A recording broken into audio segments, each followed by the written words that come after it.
This video demonstrates a property management system running upon the cloud, upon the web. My name is Paul Bretherick. paulbretherick.co.uk is my contact details, and I've been designing, building and installing business systems, computer systems for over 30 years. So property management, all about the management of houses and flats and their associated landlords, tenants, etc. So let's just do a quick whistle-stop tour around some of the functionality that's available to you. This is details about the properties, and you can insert, edit, delete, inquire on properties. So this is the property information regarding the property. You can also just simply inquire on the details on the property. So you've got all the property facilities, functionality and fields data. You can also sort this information, so you can sort it in ascending sequence or descending sequence, and you can sort it on more than one column. You can also filter the data, so if you're looking for a particular property, all the ones that are at 33, that's M33, so you can actually select and filter. So for instance, if you've got a property management and you want to know how many 4-bedroom properties you've got, you could simply add the number of bedrooms to this list of fields, and then filter down on the number of bedrooms. So with properties, you've got all the property details. With contacts, when you start dealing with someone, you can record all the details about an individual, and associated contacts, the home phone numbers, various contact phone numbers, etc. And email addresses about the contact. Now what you keep seeing is when you pick a piece of information such as a property, this is pulling out the associated pieces of information. So you've got the landlord that owns the property or manages the property, you've got the tenants that live in the property, you've got any action that's required on the property, you've got the rent that's required on the property, and you've got any property visits that have been made to the property. And all these are available, having linked from the property, or indeed directly available from some of these menu options. So if we sort this in ascending sequence, you can immediately add and see the landlord associated with Azalea Drive. You can pick up the contact details of Cape Ashley, who's the landlord, and you can pick up details about the property. And all these are interchangeable. So from this screen you can go from the properties and you can look at the property details and see further information about the properties, tenants, etc. So all this information is linked together. You can deal with suppliers, so you can have various supplier types. So these are the people that maintain the properties, and you can select again from a particular supplier type into the suppliers that you have available, or you can simply filter and look for a particular supplier. So if you're looking for a joiner, we've got 2 joiners, Brian Slowson and Ian Lost. So that's the kind of functionality that becomes available to you. As you maintain the property, you can have various action codes, which you can create these, and all these are available for future reference. So you can do management analysis and management reports based on these action codes. You can record action that's required, so if there's a additional action that's required on a particular property, you can add that information. It's just straightforward, like all the other insert screens. When you do any kind of insert or filtering or selection of a property, these are automatically updated for you. So this is a property list. So as you add a new property, it will automatically appear on this list. These are the action codes, same basis. And similarly, if you have somebody on your contact list, as you deal with that individual and add them to the contact list, they will appear automatically on these drop down lists. So that will allow you to record the action that's required on a property, and similarly from action required you can actually look and record any action taken, and with any action taken you can say who it's been actioned by, and the cost of that task. If you have any difficulty in linking between one and another screen, in terms of if you want, this is a piece of electricity, if you want to find your electricians, you can just simply open another tab on your web browser, open the system again, and have a look and review and search for any electricians. So if you wanted to look for electricians, you can simply put part of your selection criteria in here, and we have indeed 2 electricians, Samantha Hayloft and Ian Throwaway. So you can simply flip back into here to ensure that you've got the correct association of the data, and you can open any number of these tabs at the top. So the other area that you may want to look at is the invoicing of your customers. So for instance, if you're the management agent for a number of landlords, you can associate each individual property with your agency or with an individual within your agency, and each property can have a separately negotiated management fee for calculation purposes.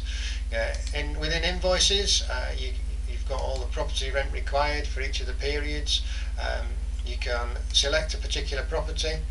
So if we look at a particular property, you can select, say, Azalea Drive or a number of properties and period combinations, and as soon as you click on the property period invoice, it will automatically calculate the invoice that would go out to your landlord. So this is the breakdown of the invoice. So these are the invoices for your selection, and as you can see here, this is the property, this is the period that it's relevant to, this is the rent that's been received. The management fees, the 10% management fee is £50, you've had £190 of the maintenance, and therefore there's £260 being paid to your customer's account.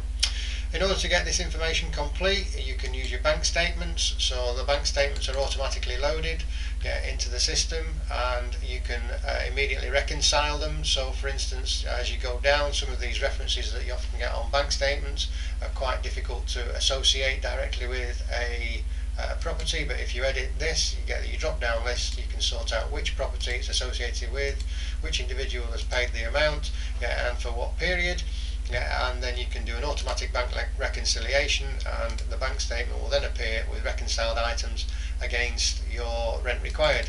So you can look at Azalea Drive from this direction. This is the payment that's been received by Vicky Richardson against Azalea Drive. And you can also look on the rent required, and if we search filter on Azalea Drive, so let's just go for Azalea Drive.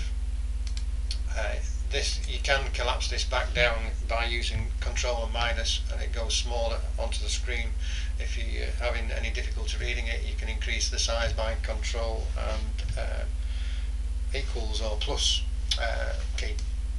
So this is your payment that's been received, rent required, and there it is, and it's been reconciled with your bank statement.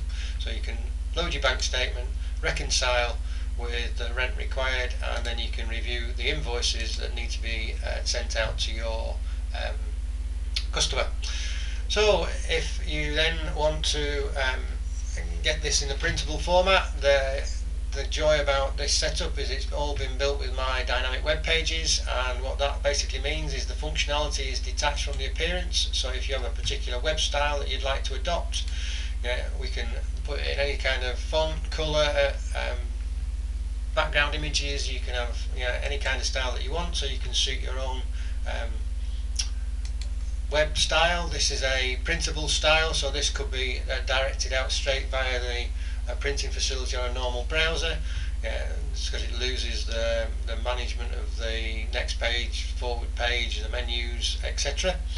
Or indeed, if you want to go visit a property, or you want to manage this on a mobile phone, there is a mobile style. So if you went out, for instance, and went and visited a property, you can record a property visit by, if you went to property maintenance, and you record the property visit. So in this you've got all the same functionality. So this is the functionality to add a property visit and why you visited the property. If as you appear and you arrive at the property, if you want more details about the particular property, then you can again just go back and you can select your property, and you can find out who the landlord is, who you're dealing with, and their contact details, the tenant and their contact details.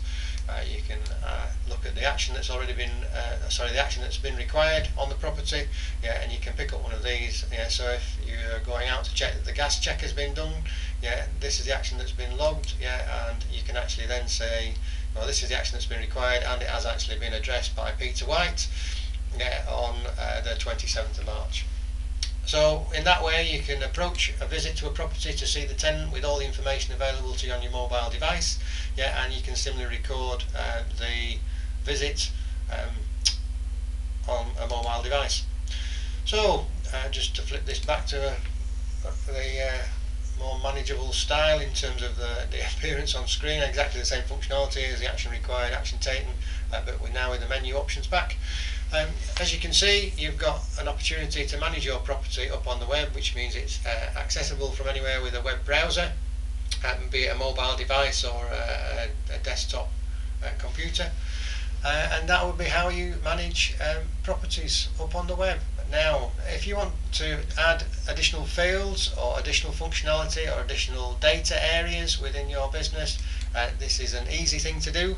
If you have a look on YouTube under my other videos, and if you search on Paul Bretherick, which is Paul Bretherick up here, Paul Bretherick with dynamic web pages, it'll show you how easy it is to add new fields, to change things, develop new things on dynamic web pages. So property management is all possible up on the web and could be available to you immediately.